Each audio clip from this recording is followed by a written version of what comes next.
नमस्कार, स्वागत है एक बार फिर से आप सभी का आपके अपने चैनल हनुमान सेवा परिवार में। आशा करते हैं कि प्रभु श्री हनुमान जी और परम पूज्य गुरुदेव बाबा नीम करौरी महाराज जी आप सभी भक्तों पर असीम कृपा सदैव बनाए रखें। दोस्तों, एक मनुष्य जब काफ़ी लंबे समय से किसी समस्या, किसी परेशानी, किसी व्यथा से जूझ रहा होता है, तब चूंकि वह इतना लंबा समय पहले ही अपने प्रयत्नों के माध्यम से बिता चुका होता है, अतः उसे इसी बात की तत्परता बनी रहती है कि बस अब कितना जल्दी मुझे मेरा परिणाम मिलेगा। उसके मन में बार बार यही भाव उठते हैं कि हे प्रभु, मैं अब और कितना प्रयत्न करूं और कितना इसमें समय लगेगा, मैं तो थक चुका हूँ, टूट चुका हूँ। यह जो अवस्था होती है, यह वास्तव में उस भक्त की उसके परिणाम से दूरी को निश्चित कर देती है। जी हाँ दोस्तों, यह बहुत ही अनूठा गूढ़ भेद है।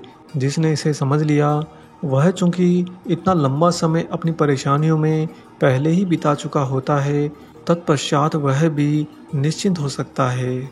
और इतना ही नहीं, उसे परिणाम भी 100% प्राप्त होने की प्रबल संभावना बन जाती है। और इसके साथ ही यह अनिवार्य भी इसलिए है क्योंकि जब ऐसा समय किसी मनुष्य के जीवन में आता है तो सबसे पहले वह अपने ही गुरु, अपने ईश्वर से विपरीत सोचने लगता है। जितनी बार वह अपने प्रभु को कहता है कि हे नाथ, अब कितनी देर और करोगे? क्या मुझे यहाँ बस इस मझधार में ही छोड़ दोगे? क्या तुम भी मेरा अब साथ नहीं दोगे?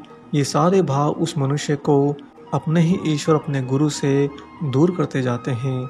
वह जो इतने लंबे समय से, हो सकता है कि किसी मनुष्य ने कुछ महीने बिताए हो सकता है वहीं पर किसी और मनुष्य ने कई वर्ष बिताए हों उन्हीं समस्याओं, उन्हीं परेशानियों से बाहर निकलने की चाहत में। तब इतना कुछ करने के पश्चात भी वह वापस अपने प्रभु, अपने ईश्वर से पीछे लौटने लगता है। इससे बचने के लिए ही इस भेद को समझना बहुत आवश्यक है। और इसके साथ ही हम आपको आगे बाबा की एक ऐसी बहुत ही अनूठी घटना सुनाएंगे जिसमें ये सारा भेद आप महाराज जी की कृपा में निहित किस तरह से हमें प्राप्त हो जाता है वह भी जान पाएंगे। अगर आपको अभी भी ये बातें थोड़ी जटिल लग रही हैं तो चलिए एक बहुत ही आसान, सरल से उदाहरण से समझते हैं जो आपको कहीं ना कहीं इससे रिलेट कर देगा। दोस्तों, जब किसी परिवार में छोटे बच्चे होते हैं, 2, 4, 5 साल के छोटे बच्चे जो बहुत ही बेफिक्र रहते हैं, अगर माता पिता उन्हें लेकर कहीं बाजार जाते हैं, चाहे वह अपने ही काम से क्यों न जाते हो, तो हमेशा आपने ये नोटिस किया होगा कि छोटे बच्चे जो होते हैं वो अपने पिताजी की बार बार टांग खींचते हैं कि मुझे ये दिला दो, मुझे वो दिला दो। और चूंकि उनके माता पिता उस समय अपने कार्य के लिए बाहर निकले होते हैं, अतः जो ही वह छोटा बच्चा बार बार उनकी टांग खींचता है, वह उससे झिड़क कर यही कहते हैं कि रुक जाओ, अभी पहले हमारा काम हो जाने दो, फिर तुम्हारा भी देखेंगे। यह भाव आपने हर एक जगह पर पाया होगा। अगर आप भी अभी इस आयु में हैं कि आपके भी छोटे छोटे बच्चे हैं तो आपके साथ में भी यह अक्सर होता होगा। लेकिन दोस्तों, वहीं पर एक दूसरी परिस्थिति जिसमें माता पिता अपने काम से अपने साथ में छोटे बच्चों को लेकर जाते हैं और उनके साथ में घूमते फिरते हुए बच्चे एक बार भी अपने पिता की टांग नहीं खींचते कि मुझे ये दिला दो, मुझे वो दिला दो, क्योंकि चूंकि वह बालक घर से इतने लंबे समय से उन्हीं के साथ तो घूम रहा होता है, अतः उसे अपनी इतनी समय अवधि का परिणाम चाहिए होता है। परंतु अगर वह बालक अपने पिता की टांग नहीं खींचता है तो आप पाएंगे कि थोड़े ही समय बाद में घूमते फिरते उसी बच्चे के पिताजी आगे बढ़कर उस बच्चे से यह पूछ लेते हैं कि अरे ये वाली वस्तु तुम्हें दिला दूं क्या? या फिर उन्हें कहीं पर बच्चों के खिलौने या वस्त्र दिखाई देते हैं तो अनायास ही वह अपने बच्चे को उठाकर कहते हैं कि बेटा यह लोगे क्या, तुम्हें मैं ये दिला देता हूँ। आप पाएंगे कि यहाँ पर वही माता पिता हैं जो पहली परिस्थिति में अपने काम से बाहर निकले हैं, परंतु पहली अवस्था में उन्होंने बालक को झिड़क दिया और कह दिया कि अभी और समय लगेगा। और समांतर भाव में वही पिताजी अपने बच्चे को आगे बढ़कर बहुत कुछ दिलाने को तैयार रहते हैं। यह परिस्थिति होती है एक भक्त की। वह बच्चा जो शुद्ध और पवित्र होता है वह कोई और नहीं, एक भक्त की अवस्था होती है। हर एक भक्त जो अपने आप को अंदर से छानता जाता है वास्तव में उसमें उसी बालक की भांति शुद्धता और पवित्रता निरंतर बढ़ती जाती है। और वह पिता जो उसे लेकर भ्रमण पर निकले होते हैं वह कोई और नहीं, ईश्वर होते हैं। ईश्वर के साथ में उन्हीं के मार्ग पर तो चलते हुए आप यानी कि भक्त इस धरती के जीवन का भ्रमण कर रहे होते हैं। अब थोड़ा गौर से सुनिएगा कि जिस तरह वह बालक इतना समय वहाँ पर उनके साथ बिताते हुए भी उनकी टांग नहीं खींचता, तभी उसके पिताजी उसे आगे बढ़कर बहुत कुछ देने को तैयार हो जाते हैं। बिल्कुल ठीक यही अवस्था अलौकिक गुरु और ईश्वर के साथ में भक्त के रिश्ते में होती है। दोस्तों, अगर भक्त वास्तव में सच्ची भक्ति पर बढ़ रहा होता है तो उसे सत्य ज्ञान भी तो प्राप्त होता है। सत्य रूपी ज्ञान को पाने वाला ये भली भांति पहचानने लगता है कि मैंने जो अब तक इतना समय बिताया है, मैंने जो इतने प्रयत्न किए हैं, मैं जिन कठिनाइयों में इतने लंबे समय से लगा हुआ हूँ, उन सारी कठिनाइयों में मुझे किसने संभाला है? मेरे ही गुरु, मेरे ईश्वर ने संभाला है। अतः आज मैं भला उनसे परिणाम के लिए बहुत ज़्यादा व्याकुल क्यों हूँ? क्यों उनके पीछे मैं हाथ धोकर पड़ूँ? उन्होंने अगर मुझे इतना संभाला है तो वह खुद बहुत चिंतित होंगे कि जितना जल्दी हो सके मुझे मेरी मंजिल, मेरे परिणाम से मिलवा दें। वास्तव में यही होता है। एक अलौकिक गुरु और ईश्वर सर्वसमर्थ होते हैं। बाबा नीम करौरी महाराज जी जो भौतिक अवस्था में अलौकिक गुरु हैं, वहीं पर आध्यात्मिक स्तर पर वह कोई और नहीं, स्वयं ईश्वर हैं। जो कोई काम आपका लंबे समय से अटका पड़ा होता है वह महाराज जी तो मात्र 3 दिन में आपको पूरा करके दे सकते हैं। बाबा इतना सामर्थ्य रखते हैं। महाराज जी किस प्रकार भक्त पर अनूठी कृपा लुटा देते हैं, इसे जानने के लिए हम आपको आगे महाराज जी की एक सत्य घटना सुनाएंगे। दोस्तों, इससे पहले हम आगे बढ़ें, यहाँ पर हम आप सभी से एक निवेदन करेंगे। पिछले कई समय से, लंबे समय से हम बाबा के एक अनन्य भक्त जो कि वृद्ध अवस्था में हैं और अपने जीवन में महासंकट में धंस गए, उनकी सहायता, उनका सहयोग करने के लिए निरंतर आप सभी से निवेदन कर रहे हैं। दोस्तों, कहीं ना कहीं उनकी मदद सही से नहीं हो पा रही है, इसीलिए हमें लंबे समय से आप सभी से आग्रह भी करना पड़ रहा है। परंतु हमारा जितना महाराज जी में विश्वास है उतना आप सभी भक्तों में भी विश्वास है। आप सभी लोग आगे बढ़कर अपना दिल बड़ा रखकर जितना ज़्यादा से ज़्यादा सामर्थ्य हो, आप उस सामर्थ्य अनुसार उनकी मदद कृपया अवश्य करिए। और उनका सहयोग, उनकी मदद करने के लिए यहाँ पर हम आपको उनका फ़ोन पे नंबर और QR कोड दे रहे हैं।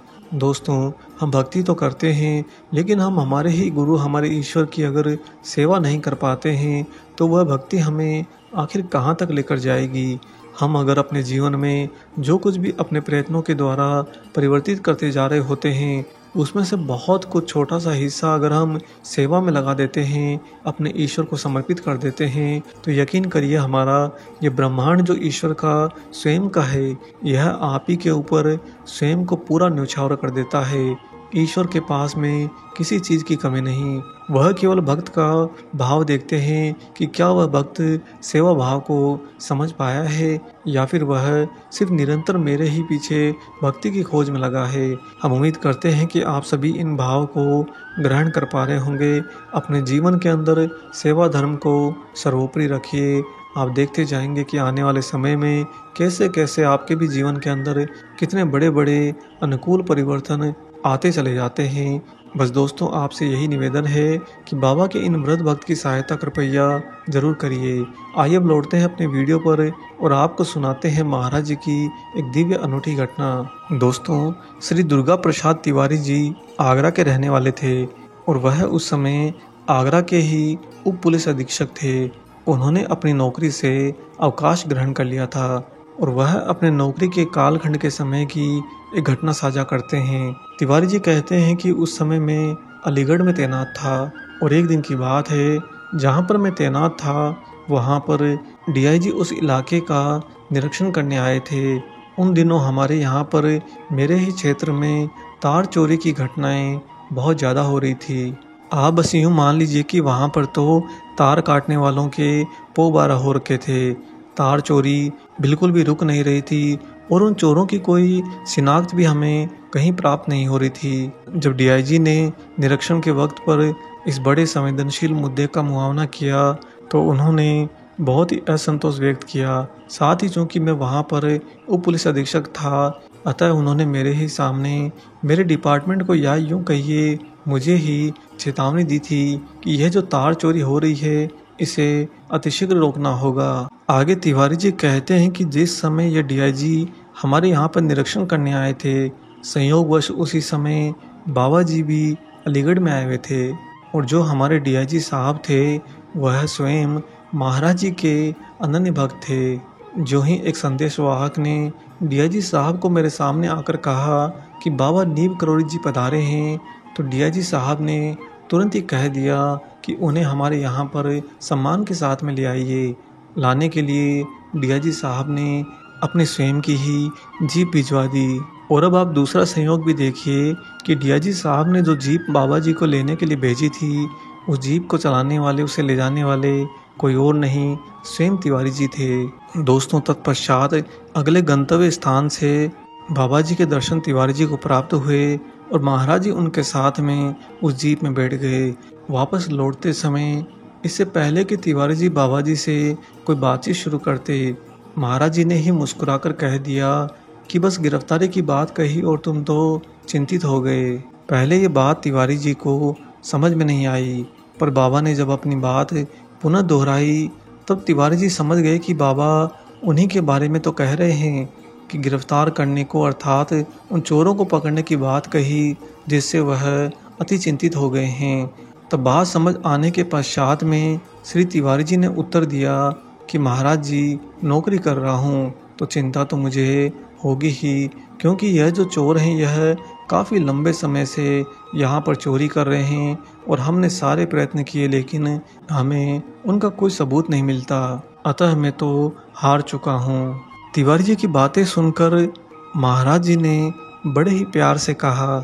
बाबा ने कहा कि चिंता मत कर, 3 दिन में वारा न्यारा हो जाएगा। अगले चंद क्षण बाबा चुप रहे, फिर से बाबा ने वही बात दोहरा दी कि 3 दिन में तेरा वारा न्यारा हो जाएगा। दोस्तों, तिवारी जी यहाँ पर न तो इस बात को ग्रहण कर पाए और ना ही समझ पाए, क्योंकि वह जानते थे कि उनके इलाके में जो इतने लंबे समय से तार चोरी की घटनाएं हो रही है, जिसमें उन्होंने गहन जांच पड़ताल भी कर ली, परंतु उन्हें कहीं भी कोई सबूत नहीं मिला और वह एक भी चोर को कभी पकड़ नहीं पाए।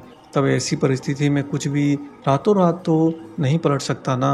यही ख्याल से तिवारी जी ने बाबा की बातों को बहुत हल्के में ले लिया और उसी रात को तिवारी जी की ड्यूटी थाने में ही थी। वह थाने में सुबह के पहले पहर में थोड़ा विश्राम करने के लिए सो गए थे। तभी अनायास दौड़ते दौड़ते हेड कांस्टेबल और 2 सिपाही पहुंचे और उन्होंने तिवारी जी को तुरंत जगाया। तिवारी जी को समझ में नहीं आया कि इतनी भोर में यह इतने हड़बड़ाए क्यों हैं। दोस्तों, तब हेड कांस्टेबल ने बताया कि हमने तार चोरी करने वाले 3 चोरों को गिरफ्तार कर लिया है और इतना ही नहीं, उनके साथ में हमें 1.5 मन तार भी बरामद हुआ है। तिवारी जी की आंखें एकदम से खुली की खुली रह गई कि यह सब क्या हो गया। वह भी तुरंत तत्पर होकर उन चोरों तक पहुंचे और अगले थोड़े ही समय में करी गई पूछताछ के दौरान दोस्तों उन तार चोरों ने कुछ अन्य चोरों के नाम भी बता दिए, जिससे उनकी पूरी गैंग का पता चल गया।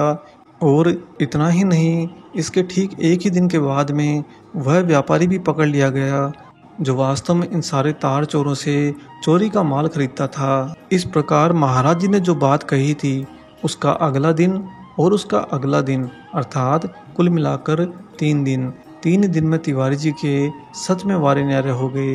क्योंकि डीआईजी साहब भी वहीं पर आए हुए थे, अतः उन्होंने इस पूरे परिणाम पर तिवारी जी की बहुत सराहना करी। लेकिन तिवारी जी मन ही मन में जानते थे कि ये सारा खेल महाराज जी ने किया है।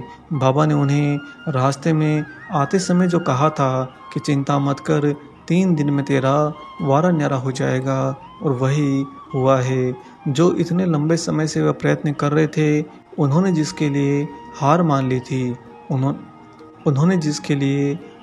ली थी उसके लिए भी उन्होंने बाबा से कोई जिद नहीं करी और यहीं पर उस भक्त की भक्ति भाव से बाबा उस पर रीझ गए, जिसके परिणाम स्वरूप महाराज जी ने पूरा आयाम ही कुछ ऐसे बदल दिया कि अगले एक ही दिन में तार चोरी करने वाले चोर पकड़े गए। और देखिए तीसरे दिन तो जो समस्या इतने महीनों से उलझी हुई थी वह समस्या जड़ से ही समाप्त हो गई। दोस्तों, बाबा जी कृपा निधान हैं। उनकी कृपा आपके पूरे जीवन उनकी कृपा न सिर्फ आपको वर्तमान परिस्थिति से नए आयाम में स्थानांतरित कर सकती है, अपितु वह तो आपके पूरे जीवन की दिशा ही बदलने में पूर्ण सामर्थ्यवान है। बस वीडियो की शुरुआत में जो हमने आपसे छोटे बच्चे का उदाहरण साझा किया था, उस बात की सार को कृपया ग्रहण कर लीजिएगा और उसके बाद में आप देखेंगे कि आपको परिणाम कितना जल्दी जल्दी प्राप्त होने लगेंगे। जिस प्रकार की कृपा निधान महाराज जी ने तिवारी जी पर करी थी, हम उनसे दिल से प्रार्थना करते हैं कि हे प्रभु, आप ऐसी कृपा इस वीडियो को सुनने वाले सारे भक्तों के जीवन में जरूर करिएगा। आशा करते हैं दोस्तों आपको आज का ये प्रेरणादायक वीडियो जरूर पसंद आया हो। वीडियो अगर अच्छा लगा है तो जाने से पहले से जरूर लाइक करें, साथ ही वीडियो को अन्य राम भक्तों हनुमान भक्तों से जरूर शेयर करें। मिलेंगे बहुत जल्दी ही एक और ऐसे ही नए वीडियो के साथ में। तब तक अपना और अपने माता पिता का संपूर्ण ख्याल रखिए और परम प्रभु श्री राम जी का निरंतर गुणगान करते हुए बाबा हनुमान एवं बाबा नीम करोली महाराज जी की निस्वार्थ होकर सेवा करते रहिए। जय सिया राम।